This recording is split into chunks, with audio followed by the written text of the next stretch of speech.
আসসালামু আলাইকুম। আমাদের প্রধান উপদেষ্টা অধ্যাপক ডক্টর মোহাম্মদ ইউনূস নিজে ইদানিং তার বিভিন্ন বক্তব্যে বিভিন্ন ভাষণে বারবার যুদ্ধের কথা উচ্চারণ করছেন। আমাদের সন্দেহ জাগছে, নানান ধরনের প্রশ্ন জাগে, তিনি কেন তার বক্তব্যে তার ভাষণে বারবার যুদ্ধের কথা স্মরণ করিয়ে দেবেন? বিষয়টি কি আসলে? তিনি মঙ্গলবার জাতির উদ্দেশ্যে মহান স্বাধীনতা দিবস এবং পবিত্র ঈদ উল ফিতর উপলক্ষেও যে ভাষণটি জাতির উদ্দেশ্যে দিলেন সেখানেও এই যুদ্ধাবস্থার কথা উল্লেখ করেছেন। তিনি বলছেন, দেশবাসীকে আমি স্মরণ করিয়ে দিতে চাই, জুলাই অভ্যুত্থানের প্রথম পর্ব সফলভাবে সমাপ্ত হয়েছে। প্রথম পর্বের সমাপ্তির মধ্য দিয়ে অভ্যুত্থানের দ্বিতীয় পর্ব শুরু হলো। মানে কি, দ্বিতীয় যুদ্ধ? কার বিরুদ্ধে, কিসের জন্য? তিনি বলছেন যে সব সময় মনে রাখতে হবে আমরা কিন্তু যুদ্ধাবস্থায় আছি। গুজব হলো এই জুলাই অভ্যুত্থানের বিরুদ্ধে পরাজিত শক্তির মস্ত বড় হাতিয়ার। গুজব দেখলেই গুজবের সূত্রের সন্ধান থাকবেন, গুজবকে অবহেলা করবেন না। বেশ ভালো কথা, গুজব তো ছড়ানো হচ্ছে সব পক্ষ থেকে। সরকারি সমর্থক যারা সরকারের, তারাও গুজব ছড়াচ্ছে। আর যাদেরকে তিনি মিন করছেন আওয়ামী লীগ, অবশ্যই আওয়ামী লীগের বিভিন্ন পর্যায় থেকে গুজব হচ্ছে, গুজব ছড়ানো হচ্ছে, এটি অস্বীকার করার কোনো উপায় নেই। কিন্তু তিনি যুদ্ধের কথা নিয়ে আসছেন কেন? আর যুদ্ধের কথা যদি নিয়ে আসেনি তাহলে তিনি সত্যকে আড়াল করছেন কেন? যুদ্ধের কথা কারা উচ্চারণ করছেন? স্পষ্টত সরকারের বিভিন্ন পর্যায়ে উপদেষ্টা, খুব নির্দিষ্টভাবে বলতে গেলে তথ্য বিষয়ক উপদেষ্টা মাহফুজ আলম এবং সরকারের যিনি স্থানীয় সরকার বিষয়ক উপদেষ্টা ছাত্র প্রতিনিধি হিসেবে আছেন আসিফ মাহমুদ, তারা তো বারবার সশস্ত্র বিপ্লব কিংবা যুদ্ধের কথা বলছেন। কেন তিনি তাদেরকে সতর্ক করে দিচ্ছেন না? তারা কেন যুদ্ধ বাড়াতে চান? গুজব দিয়ে আর যুদ্ধ কতটুকু করা যায়? আওয়ামী লীগ গুজব ছড়াচ্ছে, প্রথমেই স্বীকার করে নিয়েছি, অস্বীকার করার কিছু নেই, যদিও আমরা এটিকে সমর্থন করি না কোনো অবস্থাতেই।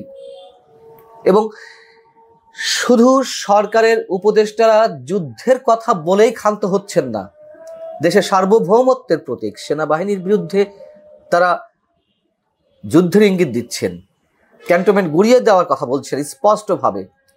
কেন তিনি তাদেরকে সতর্ক করে দিচ্ছেন না? কেন তিনি উদরপিণ্ডি বুদুর ঘরে চাপানোর চেষ্টা করছেন? যা ঘটছে সবকিছু আওয়ামী লীগের উপর দোষ চাপিয়ে দেওয়ার চেষ্টা করছেন। এবং এই যুদ্ধটা যদি বাধে, তিনি বারবার যদি বলছেন যে আমরা যুদ্ধাবস্থায় রয়েছি, সেই যুদ্ধের জন্য কি আগে থেকেই প্রস্তুতি নিয়ে রাখা হয়েছে? পুলিশের কাছ থেকে ছিনতাই করা ৮,০০০ অস্ত্র কোথায়? কেন সেই অস্ত্রগুলো উদ্ধার করা হচ্ছে না? এবং যেগুলো শোনা যাচ্ছে যে বাইরে থেকে বিভিন্নভাবে অস্ত্র আসছে, কেন এই সব নিয়ে সরকারের স্বচ্ছতা আমরা দেখতে পাচ্ছি না? তিনি তার ভাষণে আরো অনেক কিছু বলেছেন যেগুলো আমার কাছে মনে হয়েছে অনেকখানি, এগুলো শুনতে খারাপ লাগতে পারে, অসত্য। আমি মিথ্যা শব্দটা বলবো না, আমি সম্মান জানিয়ে অসত্য শব্দটাই বেছে নিতে চাই। তার বক্তব্যের অনেক কিছু অসত্য, অনেক কিছু তিনি বলার চেষ্টা করেছেন, বরাবরের মতোই আওয়ামী লীগের উপরে দোষ চাপিয়ে দেওয়ার চেষ্টা করেছেন। তিনি বলেছেন যে ঐক্যমত্য কমিশন কাজ করছে সংস্কারের লক্ষ্যে, সব দলকে এক জায়গায় নিয়ে আসার জন্য, এবং রাজনৈতিক দলগুলো ইতিবাচক সাড়া দিয়েছে সংস্কারের জন্য। এটাই হচ্ছে অসত্য। রাজনৈতিক দলগুলো সংস্কারের জন্য এখনো পর্যন্ত তেমন কোনো ইতিবাচক সাড়া দেয়নি।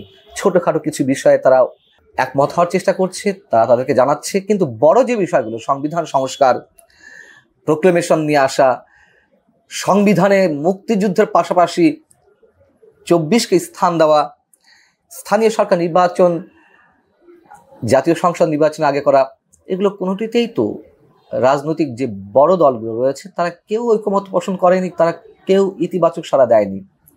বরং নির্দিষ্ট সময়ের মধ্যে মাত্র 10টি রাজনৈতিক দল তাদের মতামত দিয়েছিল। এবং পরবর্তীতে এসে তিনি যে কথাগুলো বলেছেন, আওয়ামী লীগ আমলে পাচার করা অর্থ ফিরিয়ে আনা হবে, আওয়ামী লীগের যে দুর্নীতি, মানবাধিকার লঙ্ঘন ইত্যাদি ইত্যাদি বিষয়ে তিনি অ্যাড্রেস করেছেন। বিনয়ের সঙ্গে স্পষ্ট করে বলে দিতে চাই, আওয়ামী লীগের 15.5 বছরের শাসনে অবশ্যই সীমাহীন দুর্নীতি হয়েছে, গুম খুনের মতন অভিযোগ উঠেছে, হয়েছে, বাস্তবতা, শুধু অভিযোগ নয়, হয়েছে। আমরা সেগুলো স্বীকার করতে চাই, স্বীকার না করার কিছু নেই। কিন্তু গত 7.5 মাসে যে পরিমাণ দুর্নীতি হয়েছে তার ফ্রিজ থেকে তিনি তুলে ধরবেন? তারা নিজেরাই তো তাদের নিজেদের সম্পদের হিসাব এখনো পর্যন্ত দেননি। উপদেষ্টা পরিষদের কোনো উপদেষ্টা কি দিয়েছেন সম্পদের হিসাব? দেননি। কেন দেননি? যে পরিমাণ মানুষ বিচার বহির্ভূত হত্যাকাণ্ডের শিকার হচ্ছেন, মব জাস্টিসের শিকার হচ্ছেন, মানবাধিকার লঙ্ঘনের বিষয়ে হিউম্যান রাইটস ওয়াচ এবং আরো 8টি সংগঠন, মোট 9টি সংগঠন বিবৃতি দিয়েছে, তাদের উদ্বেগ জানিয়েছে। যেভাবে মানবাধিকার লঙ্ঘন হচ্ছে, সংবাদ কর্মীদেরকে বাধাগ্রস্ত হচ্ছে, তাদের উপর নির্যাতন চালানো হচ্ছে, সেগুলো বিষয়ে তিনি কি বলবেন? শেখ হাসিনা আমলে কি হয়েছে? গণতন্ত্র অধিকার হরণ হয়েছে, বাক স্বাধীনতা হরণ হয়েছে, নানান ধরনের অপকর্ম হয়েছে। এগুলো যে কোনো সচেতন মানুষের স্বীকার করতে হবে। কিন্তু গত 7.5 মাসে, 15.5 বছরে যে দুঃশাসন, সেটিকেও তো কোনো কোনো ক্ষেত্রে ছাড়িয়ে যাওয়া হয়েছে। দুর্নীতি বিষয়ে ট্রান্সপারেন্সি ইন্টারন্যাশনাল বাংলাদেশ টিআইবি নির্বাহী পরিচালক ডক্টর ইফতেখারুজ্জামান, তিনি তো ওপেন বলেছেন কিভাবে দুর্নীতি হচ্ছে। আমরা চাঁদাবাজি দেখছি না, আমরা দখলবাজি দেখছি না। সরকারের কোনো উপদেষ্টার বিরুদ্ধে স্পষ্ট অভিযোগ আসছে না যে তারা কিভাবে চাঁদাবাজি করছে। সরকারি দল হিসেবে যেটা আত্মপ্রকাশ করেছে এনসিপি, ন্যাশনাল সিটিজেন্স পার্টি, তাদের যে নেতারা বা সাবেক সমন্বয়করা কিভাবে চাঁদাবাজি করছেন তার প্রমাণ কি আমরা পাচ্ছি না? তারা হাতে হাতে ধরা পড়ছে না? এই সমন্বয়করা যে পরিমাণ চাঁদা তুলছে দলের জন্য, তারা শতাধিক গাড়ি বহর নিয়ে যাচ্ছে ক্যাম্পেইনের জন্য। নির্বাচন তো এসে পারেনি, তার আগে এই অবস্থা। এই টাকাগুলোর উৎস কোথায়? কে দিচ্ছে এত টাকা? তিনি বলেছেন যে অর্থনৈতিক অবস্থা খুবই ভালো, অর্থনীতি ঘুরে দাঁড়াতে শুরু করেছে, অথচ তারই নতুন নিয়োগ দেওয়া বিশেষ সহকারী ডক্টর আনিসুর রহমান, তিনি কি বলেছিলেন যে দেশের অর্থনীতির এমন ভঙ্গুর অবস্থায় এর আগে কখনো দেখা যায়নি। মানে মুখস্থ কথাবার্তাগুলো আমাদের প্রধান উপদেষ্টা দিনের পর দিন শুনিয়ে যাচ্ছেন, এক ধরনের ভাঙা রেকর্ডের গান। এগুলো শুনিয়ে লাভটা কি?